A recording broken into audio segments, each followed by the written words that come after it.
Hey, it's John Nolan here. One of the most important things in my life is the health and the well-being of my family. And one of the products that we absolutely love to use and have had amazing results with is Z-Stack. It's Dr. Zelenko's Immunobooster, and it really does the job absolutely well. Now, as most of you know, Dr. Zelenko recently passed away, but he's left behind a legacy with Z-Stack and his other products, and also the Dr. Zelenko Freedom Foundation. So every time you purchase Z-Stack to help boost your immune system and the immune system of your family, 10% of the profits will also automatically go to the Freedom Foundation. So I encourage you to check it out, Z-Stack by Dr. Zelenko. Use the link and the coupon code in the description, save, and also help the foundation. Hey, Inspire Tribe, my fellow freedom lovers, it's John Nolan here. Thank you so much for joining us for another inspired conversation. This is one of your favorite guests. We know this. That's why we have him back on frequently. This is our 11th conversation, and we love the quantum leaps that we take in those conversations. Filmmaker, researcher, freedom fighter, Frank Jacob, thank you so much for joining us again today. How you doing, John? Good to be back. I'm doing great, thank you. We just joked, that's kind of a joke. It's only been a week since our previous conversation, but my goodness, what's happening in the world at such an accelerated pace. We could do this every day and not run out of things to talk about. But you said something beautiful, and that's what I want to take as the thread through this conversation. Uncovering the deception and walking to greater clarity and truth. That is really the grand scheme of what we're always talking about. And this includes the most fundamental truths that we thought were truths and are now being questions, and we need to question them. We need to go to the basics of everything because that's the only way. Frank, what do you have in store for us today?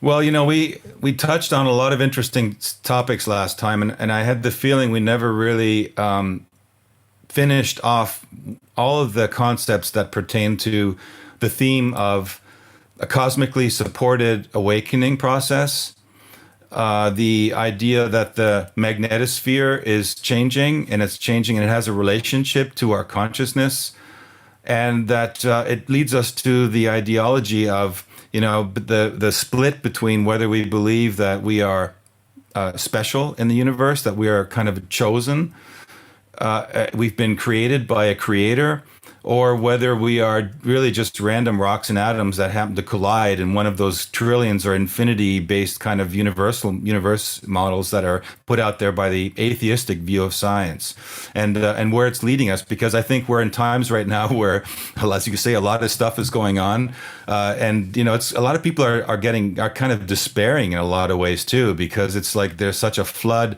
of information and a flood of negative prognoses coming at us from, example, the mainstream news. All we hear over here, I don't know about you guys over there, but over here in Europe, we're hearing constantly about we can brace ourselves to be freezing all winter long.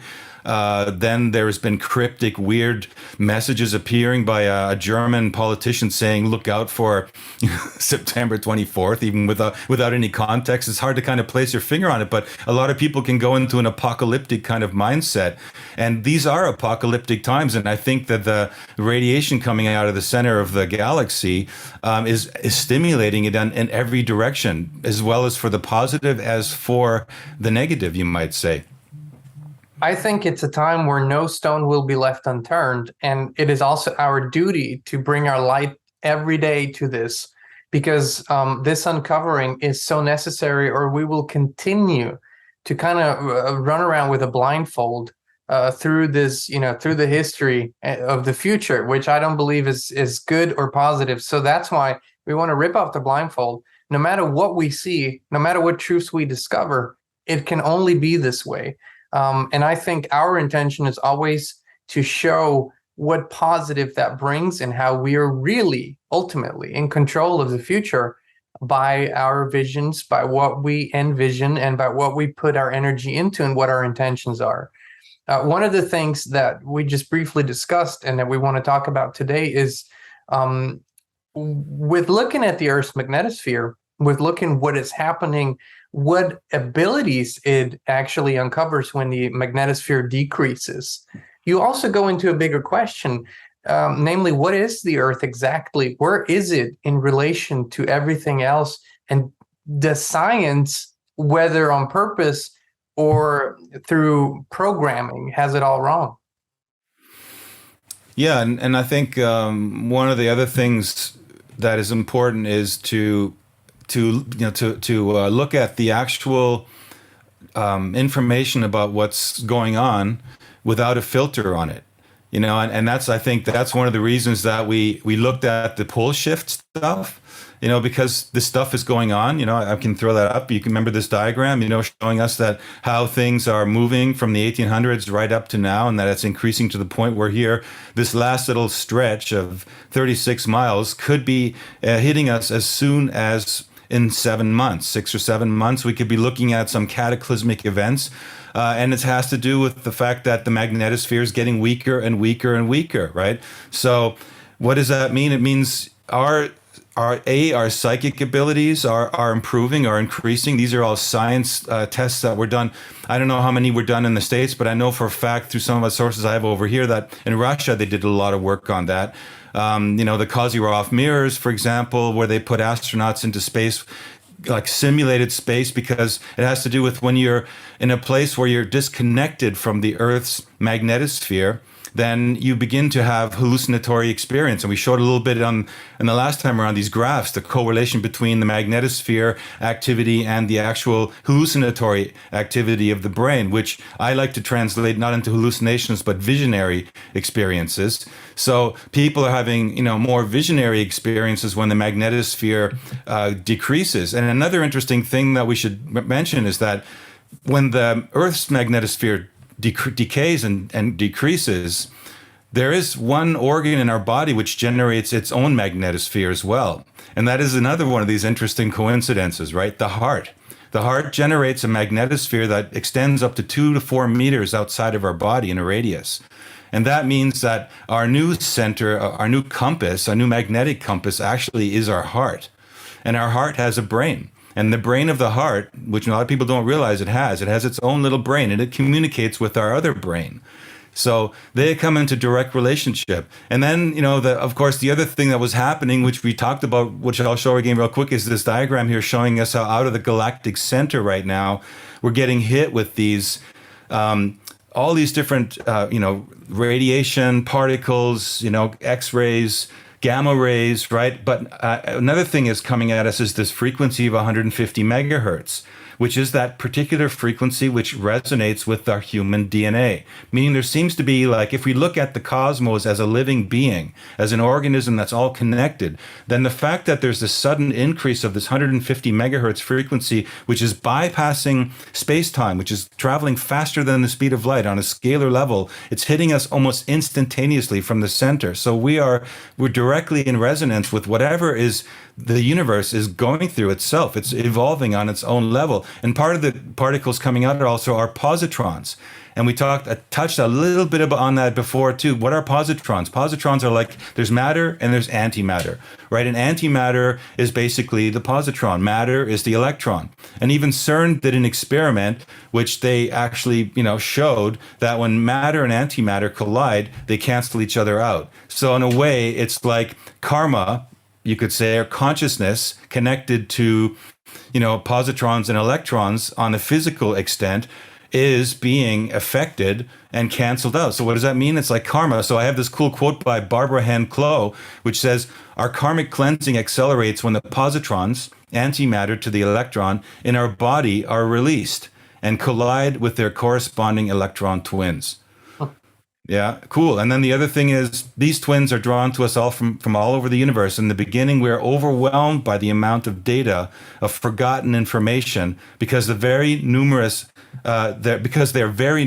these lost particles, and they're basically all of a sudden available to us again. So people are confused. So when you were talking about how all this crazy stuff is going on right now in the universe, this has a direct physical explainable correlation in terms of science, in terms of particle science and quantum physics.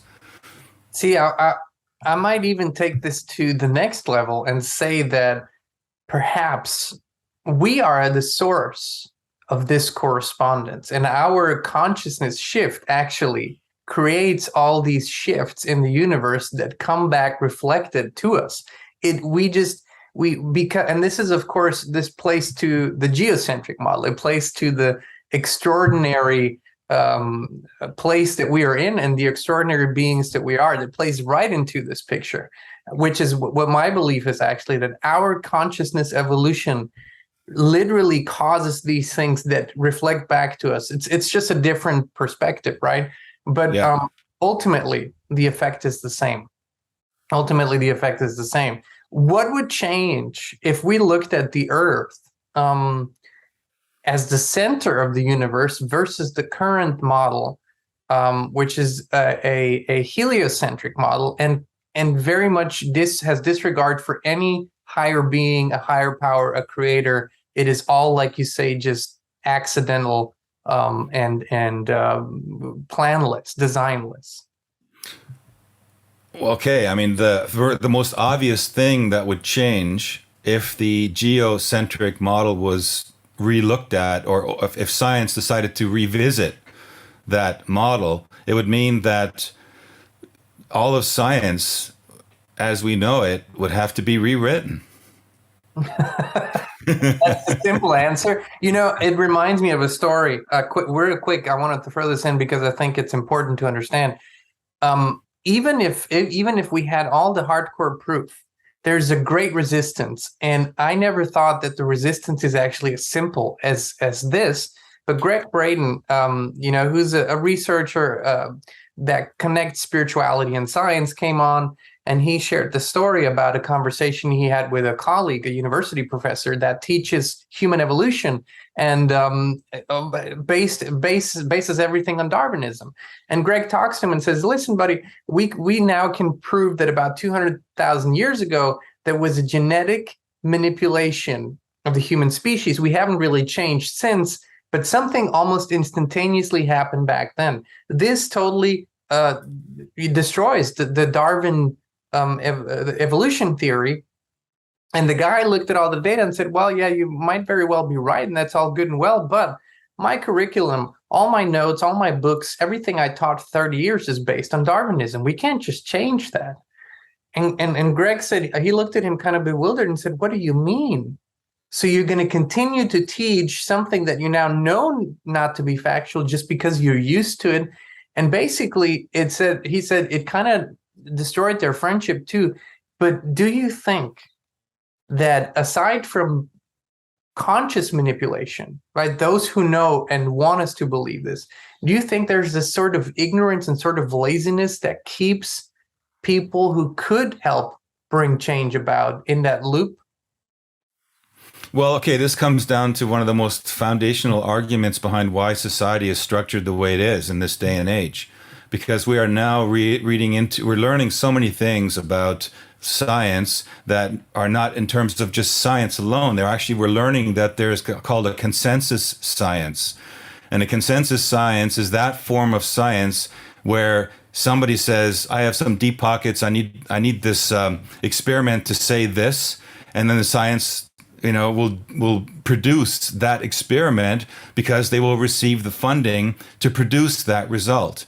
And that's not real science, though. Real science is where a scientist has a theory and they propose a model to experiment to prove that theory. And if they are right, then the experiment will verify that theory. And if they're a little off, it'll be like, okay, the experiment needs to be redone. We need to remodel a couple of things. Then it might be off again by a factor of 2 or 3. And it's so what's happening and it's the same thing with, like, even in terms of the herd mentality, right? When the whole lockdown things started, it was all about doing it for the good of everybody, right? So there's this, even though now, even there's still, like, after all this evidence is coming out about, what's happening to people that are going through double and triple and quadruple repeated experiences with the, the snake bite. Biological. Right. The evidence is quite plain that this isn't something that you should be toying around with, that there are people that are actually paying the ultimate price for going down that road, that experiment. And they still, because of the herd mentality, want to go along and blindly follow the narrative that's been set for us, And in terms of the heliocentric model versus the geocentric model. The heliocentric cosmology is an experiment. If we're looking at it in terms of pure experimentation, there's numbers on it. I just mentioned that if you do an experiment and you're off by a factor of 1 or 2, you go back and redo it. Well, the heliocentric cosmology is off by a factor of 10 to the 120. Okay. So that should give you some idea of, forcing a model upon us, which doesn't make any sense.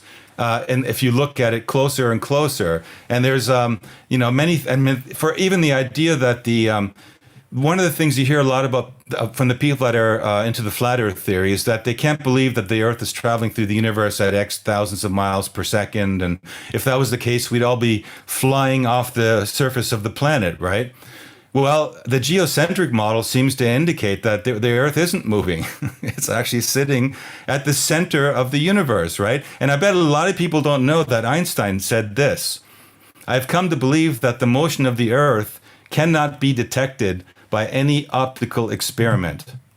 Well, it cannot be, Frank. I'm out there every night looking at the stars, and I wonder, how the hell can we fly through space with extraordinary speed, and yet I'm looking at the same object, and it remains there for a very long period of time. It doesn't seem, we don't seem to move relative to it, and it doesn't seem to move relative to us very much. Yeah. And this happens night after night after night. So I go, it doesn't, I have nothing else in my life that I can compare this experience to. So I have to take a complete blindfolded faith and just say yes, because scientists say it's the way it is. But of course, this triggers people at the core, right? Because if this is wrong, everything else is wrong, like you said before. This is why people fight it so hard.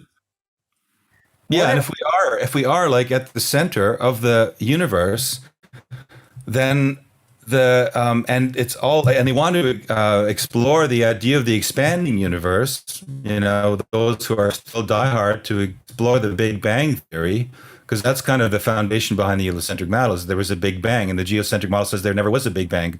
There just is a universe, and we're at the center of it. And it does have movement, but the movement of the Earth is relative to the rotation of this universe. So that would make sense then that everything that is out there that you've seen in that location is in that location permanently, because it's kind of fixed in this cosmos that is kind of designed around us. And there's a lot of questions that start coming up, like questions like, who are the ETs then, right?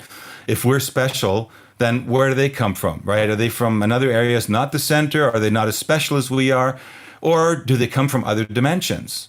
Or are they us in the future, like we explored, in Tale of Two Timelines, right? The idea is, though, that, if it is true that we are special, then it would make sense that the universe being created for us is there waiting for us to go out and venture into at some point when we are ready to go out there and do that. And all of these all of this data that I was accumulating with for the webinar was showing us that there's the element of time is another factor. So that means that yes, we could have already gone out into the universe, and we've actually left remnants of we've left a trail of that experience. And now us finding those anomalies on the moon and on Mars and other locations may very well just be leftover physical remnants of us from another time. So, all these questions come up that you just, you have to wrestle with. And you realize that, there's been a lot of program in place to put disinformation into, especially the alternative thinking scene, the people that are interested in disclosure. There's been fake information put into there. There's a whole experiment with people's consciousness that evolved into the darker elements of MK Ultra, which you've been exploring a little bit lately, and that means that memories can be implanted into people, information can be implanted into people, whole existences could theoretically be implanted into a person's brain, so that they may be telling 100% the truth, but they don't realize that this is an implanted memory. And there's science to back all of this stuff, right? So these are the kind of things that are going through my head lately when I'm looking at all this information out there. Well, we're also seeing this manipulation of mass perception, not just through the MK Ultra means, like you mentioned, that we know and can kind of understand, but there's also this effect that we've talked about and touched on before that's called the Mandela effect, which we perceive it to be a change in our physical reality. It might just as well be what you just talked about. It might just as well be a program that is being implanted, and we wouldn't know the difference. Which, when we dive into this, you could go crazy about this. I do believe that the deeper your connection with the Creator is, with the with this highest consciousness, the harder it is to intersect and inject these things, because you vibrate with what is eternal truth. So this, I want to say this, because otherwise you just kind of fall off the wagon here and go, you go completely crazy. But the interesting thing is, to me, that when I look at and try to explore history, I see all these hidden truths, discoveries. They were, they excavate cities or they excavate buildings, and they see that a building that stands today is actually much, much taller, but everything's underground. But they're hiding these things. So I always wonder why. What's the purpose of hiding this? And if everything that we explore deeper seems to be very different, why would the model of what Earth is and where it sits or where it is be correct? And that's why I said in the beginning, this is a rabbit hole that leads to the foundational facts. And we're not pretending we know it all, but at least we have the intention to dive as deep as we need to get to these truths. Now, in the last 40, 50 years, something interesting has happened. This whole debate about how we are causing a change, not just in weather patterns, but they say in climate patterns. Now, of course, the same scientists first came out and said, we're going to freeze to death. Now they can say we're going to burn to death. And we are just supposed to believe this opposite, this. But in terms of data, and you are a data guy, you like to look at the hard stuff. How do you actually bring the data and the lived reality into correlation? Well, it's interesting you mentioned that, because again, that subject of that particular topic comes up again and again, because that we're looking right now at a situation in the world is like, I mean, if I look at some of these images, right? I mean, this kind of stuff here is taking place right now. The date on this video is the 27th of August. Okay, we're talking a couple of weeks ago. This is a case where there was a flood in Pakistan where 30 million people were displaced out of their homes, right? And then there was like other areas of the world, like it just didn't happen only in Pakistan. It was happening also in like Dallas. There was areas like in Dallas that were being hit. These images, for example, are showing us Dallas, right? This is on the 23rd of August, right? So this is going on all over the world as well. This is happening in Dallas. It's happening in Pakistan. It's happening in Paris. There were these floods that were going on, and floods. Here's China. This is going on in China. And most of our food and production that we're consuming over in the Western world, we've outsourced it to these areas, right? This is Paris, right? This is on just a couple weeks ago. So these changes are taking place because of what I was describing in terms of the magnetosphere changes, and in terms of the changes in, like, here's dolphins in Finland, tens of thousands of dolphins totally confused. They don't know where to go. They're swimming in circles. It's never happened before, right? We're not being told about this on news, except for in the context that we are the sinners. This is all has to do with control of society. So we're looking at two things here. You could look at it as there's a group of scientists who really do want to take care of the planet, and they need to get us to smarten up and be less toxic to the planet.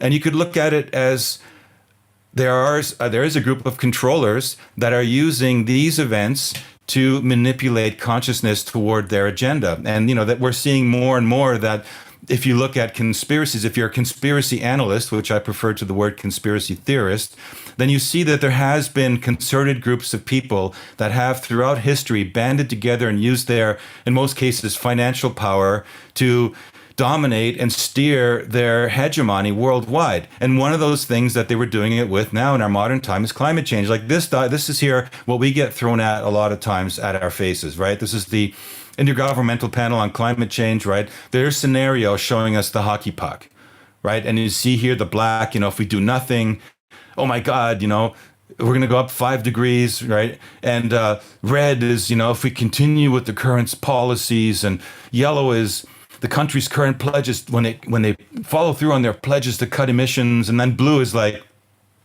nothing, and we do everything, and then basically we turn into the kind of society that they're trying to shape us into.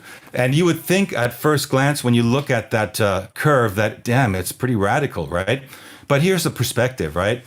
It's all about scale.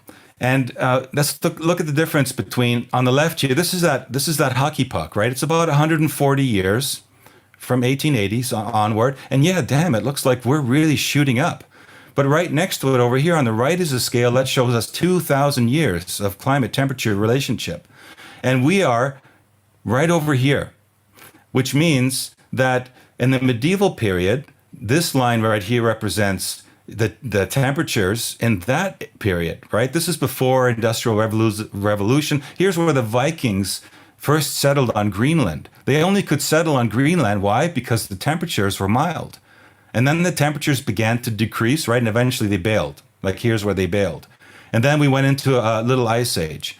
And then we came out of that ice age, and now we're just kind of climbing up. But what's interesting is you think, okay, we are going up, right? That means we're getting up. Well, here's another scale. It's called the Milankovitch cycle. It's over 450,000 years.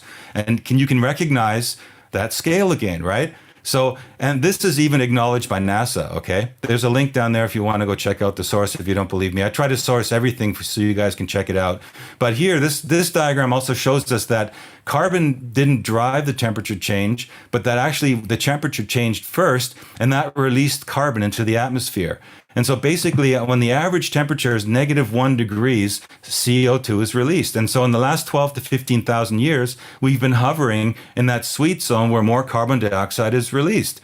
But that doesn't necessarily mean that carbon is the problem, right? And then the other thing you see is this. This is the actual total on the left amount of gases in the atmosphere on our planet. And that little red thing, I don't even know if you can see it, that is 0.4%. That makes up CO2. And now if we blow that little red slice up into its own little pie, then that little yellow slice right here is the amount that man-made CO2 contribution to the environment. And this argument, these two slides in their own basically destroy that standard IPCC model. And it's another example of how basically it's called dumbing down society.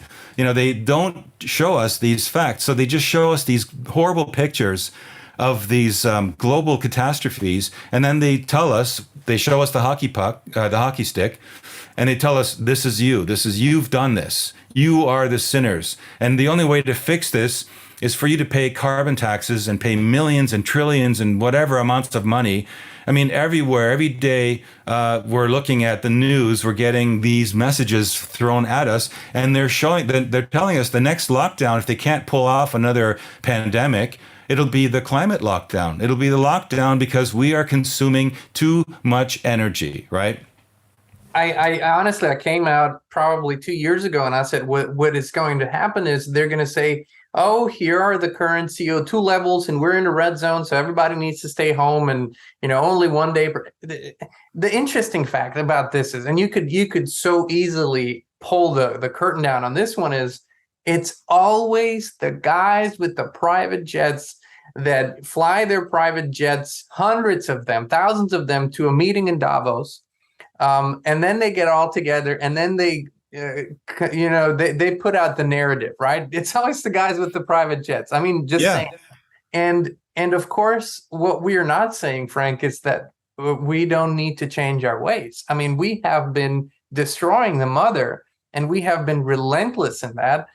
So we're not saying this. I think there's a big disconnect. Yes, this is a critical point you're hitting on right here. This is one of the crux points, right? Where people say it's just about temperature and carbon. No, it's not. It is about humans learning to live in harmony with the planet. Absolutely. That's our next evolutionary phase. That's the one. This is when we talk about what do you visualize in terms of your new timeline? Well, for me, it's that part of that timeline that I'm visualizing is where we figured out a way to live in harmony with the planet. And one of the most toxic things on our planet is what? Oil, right? Yeah. Oil and petrol products, and the pollution that just to create the petrol products needs electricity, it needs all kinds of chemicals and all this stuff, right? And then the next model they're selling us on is electric cars, and what do they need? They need lithium, they need cobalt, all these things radically rip up the earth. And this would be very, very easily solved if we were allowed to explore some of the free energy, or let's just say more efficient forms of energy, tapping into energy sources that are available, that have been available for the last 100 years. And this is, again, coming to that same theme. Like you said, Greg Braden, talk to that guy about this new model that proves that Darwinism is obsolete, and they do not embrace it. It's the same thing with if they had, Friedrich Lülling, the guy that developed in 1954 a magnetic motor that was ready to put into production line to put into cars in 1954. It would mean there would be one garbage pit where they would create mining for to make magnetics, and that would be it. The rest of the world would be running without any pollution whatsoever. And why aren't they bringing it in? Because it's not in the script. And truth be told, if you go back to the turn of the last century, for example, just here in the United States, and I'm not saying that that was the path to go, but just here in the United States, you had public transportation that was mainly run on electricity. You also had correlating at that time, Tesla towers being built and actually functional and explored. I think they were very, very far in that. You had at the turn of the century, or in the early 1900s, you had dozens of electric car manufacturers. I mean, there's so much that was already there. And again, I'm not saying this was the path to go, but they were already there. And what happened, the petroleum industry came in, the Rockefellers and all their friends came in. They bought everything up. They privatized so much of the public transportation sector. They put it somewhere and hid it from the people, and they brought in the personal petroleum vehicles. And of course, the rest is history. We know this. And this is how it's been done. And there might have been even a great reset just before that had happened to make that shift easier. But we're at this pivotal point again. And again, for us, it's not about, and this is what's so often the problem, this becomes political. And it's the same here. Now, one side has politicized this issue and says we own everything that's green, everything that's even remotely for nature, we own this topic, and they have perverted it. The other side, of course, says, well, hell no, we're not going to do this. This is going to take away our freedom. And the truth is, none of the two sides have it right. Right. We all desperately need to change our ways, really need to change our ways fundamentally. But we can only do this when we base this on truth and not another false narrative. So in your realm, because you're connected to so many people, what do you think are some of the technologies that are out there, that have been out there, that could potentially help us turn this around in a very short period of time? Oh, well, I mean, for one, there's water-based technology that has been developed and proven to work, where you can actually fill your car with water. There's been some concern about, the cause of, like, when you convert the water into hydrogen and oxygen, that it's dangerous. It could be like a highway Hindenburg if something goes wrong. So there's other technologies that are based around more practical things like magnets, like I mentioned. Mm-hmm. Magnetic technology is something which is, I think, part of the future more than anything else, even more than hydrogen. Hydrogen's got the same problem because once they've produced hydrogen for hydrogen-based cars, they have to transport the hydrogen to the hydrogen fill stations. And the hydrogen fill stations have these massive, super pressurized tanks to be able to keep the hydrogen at the pressure it needs to be in order to stay, to make it usable. It's totally impractical. If instead you had a device which you could, hold in your hand, which generated the kind of electricity you needed to feed your household and run your car, then you would have that problem solved. So, and the other thing that we're noticing is the magnetic technology, as we're learning, has a relationship to many other side branches, which include, interdimensional travel.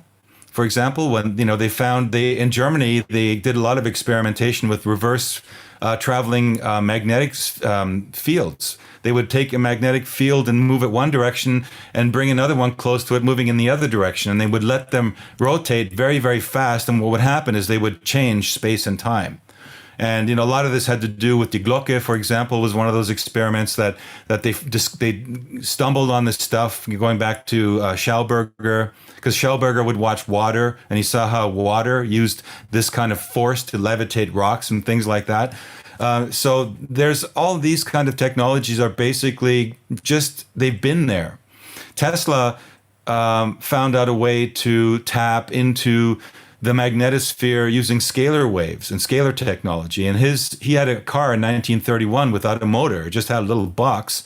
And the box was like an antenna for scalar waves that he had actually sold to Russia, that actually were using the scalar technology back in the late 20s. And he was tapping into it. In fact, he got busted because they couldn't figure out who was, where there was one source tapping the energy on another part of the planet. And one day his assistant went public and blabbed, out loud that he had this car that was tapping into these scalar waves. And then the KGB or the precursor to the KGB showed up and said, "We'll take that. Thank you very much." And that was the end of Tesla's car. But he actually had proved the concept and it did work. So, I think that the magnetic technology is kind of the technology of the future. That would be my guess in terms of what I've seen out there so far. So what else are you experiencing in terms of consciousness shifts? I mean, it's been, of course, we look at the world, it expresses itself in chaos, but at the same time, there are so many people who are seeing things clearer and clearer and clearer and literally removing themselves from the chaos. What else do you see in terms of Earth changes? And I want to get quickly back to the geocentric model. Is that actually what you have come to believe, based on all your research? Because that kind of changes so much. We can't even talk about it enough because it changes all perception. What do you really believe, you as a human being, after all this research? Well, for example, the idea of the positrons colliding with the electrons and releasing old karma or old memories. For me, on a personal level, what I've noticed in the last few months is that I'm finding myself remembering things when I was a teenager, like very clearly. Like I spent quite a few years, from my teenage years to my early to late 20s, trying to, work as an artist, to become an artist in the music business. And so I spent, I don't know how many hundreds and thousands of hours in basements and rehearsal halls with different configurations of bands and touring and whatnot. And of course you forget all that stuff, decades go by and you can't remember the name of so-and-so or where that was. But what's happening to me now all of a sudden is I'm actually remembering the names, even direct moments, like where we would have a certain passage in a song that we had a problem with, that we would, argue about or whatever. We'd try to get through those moments. I'm having those kinds of memories, right? And I don't know where they're coming from, but I mean, that would be one of the explanations. And so if you want to tie it to the heliocentric model, the person who kind of, the heliocentric model was first developed by Ptolemy, right? The Ptolemaic system is what they called it, and then Nicholas Copernicus came along and said, no, the Earth is moving through an ether, right? And then, Galileo came out with his telescope and he actually discovered the moons of Jupiter. So that was the first time that science kind of went head to head with the Vatican, with, the church. because the church had had a monopoly on this idea that Ptolemy was, that everything is at the center and we're at the center. And he was using his model to try and explain unusual movements of the planets, which we now know are the planets around our Earth. And it wasn't until basically that Newton came along and figured out this gravity model, that we figured out that, okay, gravity attracts things. And but people even misunderstood Newton. And what, Newton wasn't saying that, which is the Einstein model, that, the sun is this massive gravitationally strong body, which is bending space.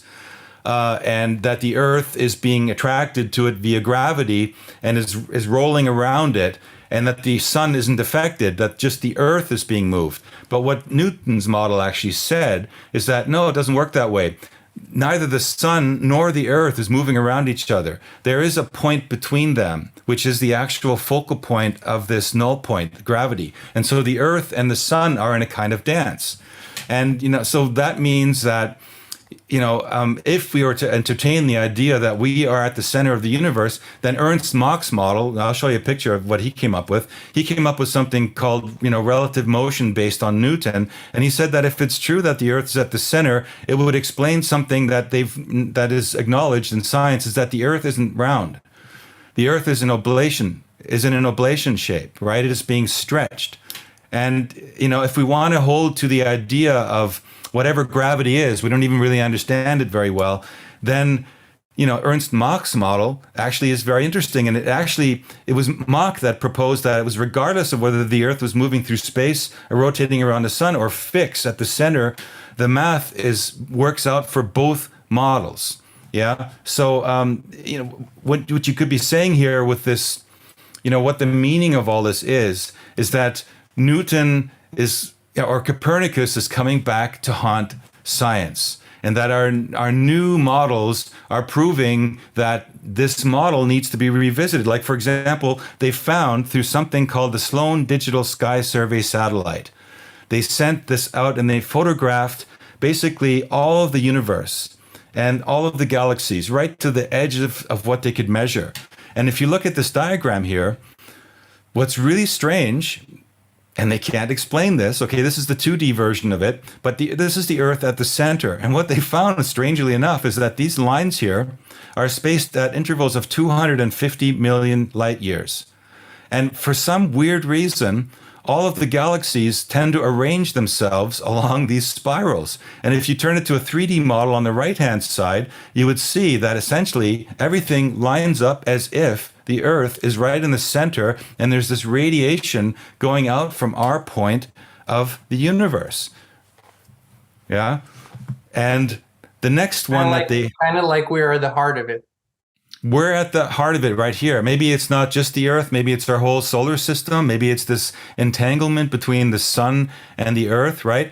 And then the other one that kind of really stumps them, right? It's this one. It's called the axis of evil. They even call it the axis of evil because it's evil because it destroys their physics argument. Like we said, if they accept this argument, it would mean that they'd have to throw all of physics out the window. And what you're looking at here is a map of the cosmic background radiation. And the atheistic heliocentric scientists said that if there was a big bang, all of the cosmic background radiation would be spread evenly all the way to the outer reaches of the universe from the center. But as it turns out, they've basically found that when they sent out the Planck satellites, because they had this model and it didn't make any sense. They had this weird axis, and they sent out the Planck satellite because the Planck satellite would settle the argument once and for all that it just wasn't some distorted noise in their calculations. And so when they brought the Planck model back, the data that they gathered with the Planck satellites, they actually found out that the cosmic radiation organize itself according to spherical harmonics. And they follow this particular thing called this axis. And if you form this axis into a sphere, what you get is you get like an equator, and you get north ecliptic pole, and you get the south ecliptic pole. And so what does that mean? Basically, if you accept what this is, and if you accept this data as being real, and right now they have no other explanation for why. But if you accept it, then you get this. The Earth is right at the center of the ecliptic plane.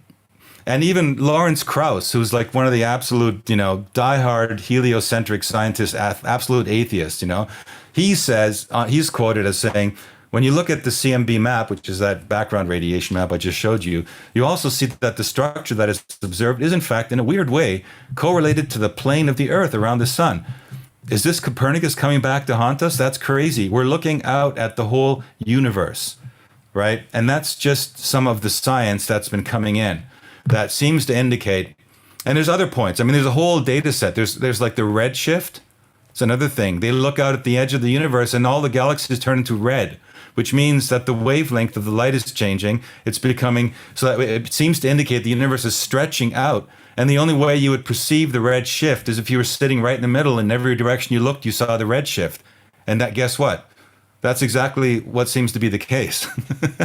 So I think it's interesting because I've been, I never really accepted the Big Bang Theory. I never thought it could work because there's so many aspects of the Big Bang Theory that are coming to light, which continually throw a problem at their whole theory. Like I told you, it's off by a theory of 10 to the power of 120, which includes things like galaxies moving in other directions, moving toward the center. That wouldn't make any sense at all, right?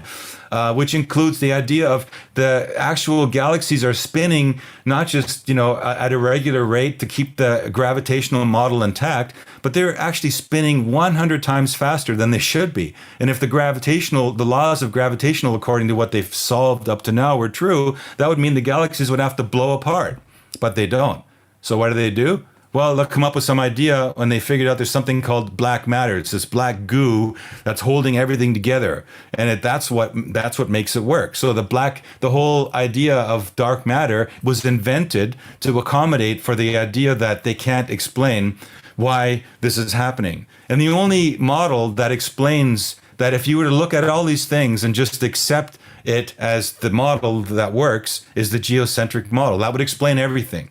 It would explain the fact that there's really nothing in these particles. As we're now knowing in quantum physics, the deeper you look, there's just vacuum. It's huge. There's no mass, right? It doesn't exist. So that can only be the case if we are, in a way, we have created a matrix or maybe a simulation, or we've created this firmament, that takes its form that we've labeled as matter and, gravity and spinning cycles and all these things and heat and cold, but basically explains everything. And, that would be, I think, the next, the contention that science would have is that it would have to look at this model and maybe revisit it. And maybe there's something in the middle that's true, like you were saying yourself. It's like, it's not that, there's no man-made pollution in the world. It's just that it's like we have to make the next evolutionary leap consciously. This evolutionary leap means that we on our own pick up the garbage that's lying on the side of the street and not wait for the guy that's the street cleaner who's hired by the taxpayers' money to go around and pick up the garbage because we're too lazy to pick up the garbage. This is just a simple analogy, but I mean, all of it has to do, like, we have to control our minds. We have to look through the deception.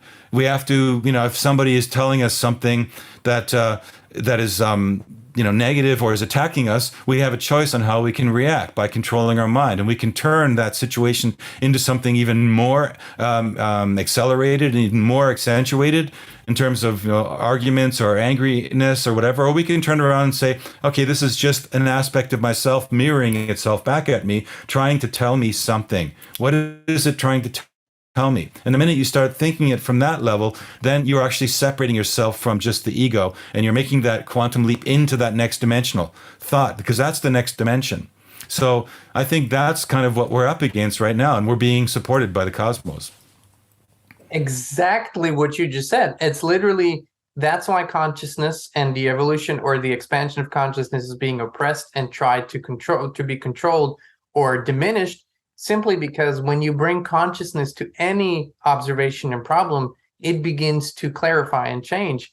And I think if the model or any model that we look at, if we look at it through the three-dimensional perceptual lens, when we bring math and physics and all to it, it lacks the most important thing, And that's the interdimensionality, which can only be perceived through consciousness. You can only bring that element with elevated consciousness. And that's why the exploration of self, of who we truly are, of our connection to the prime creator is so quintessential to really comprehending who we are and why we're here. But once you're on that journey, things begin to clarify, I believe. And then we will see that probably none of us have yet considered what the truth is about it all. We're tapping into it, but we need to get deeper. We need to get deeper within ourselves to realize that. And as you said, and this is so important, you cannot mandate consciousness. You cannot mandate change. You can't mandate anything really. It's our individual evolution and return to higher consciousness that makes it apparent what needs to be done. Like you say, once you have that awareness, you can walk past something that you know would be harmful for you or others. You have to do something about it. It's the most natural intuition when you're in touch with it. And so that's the call also, to realize it's not Frank, it's not me, it's not some entity outside of us, it's not Trump or Putin or anyone who you think the savior is. It's not even Jesus Christ personified in a human body. It is literally the Christ consciousness, if you want to call it that, this elevated connection to the Creator that makes us the individual and responsible party. I mean, this to me is what it all comes back to. All the journeys we take in our conversations, Frank, they always lead us back to the same realization. It's us. It's always been us. And I want to ask you, kind of in a little bit in looking into the next weeks and months, what is your message for our fellow human family? What do you think is most important right now? I think what's most important right now is that we do that internal house cleaning, that we expand our ability to see all those things around us that we've accepted that may not be true, and do this house cleaning. And once we begin to do this house cleaning, we commit. It's this commitment to moving on, to being the next human being, the next organic, biological, evolved, spiritual being, and just seeing that and being relentless toward pushing for that vision, and not getting stumped by what's going on the outside. We can begin to just kind of see the outside world as a decaying old structure that we used to feed our energy to. But we no longer identify with that any longer. And the beginnings of that mean that with each of us, there's like this 100th monkey. That the more of us do it, the more of us that do not acknowledge that. I mean, the best way to have a plant in your house die is to stop giving it water.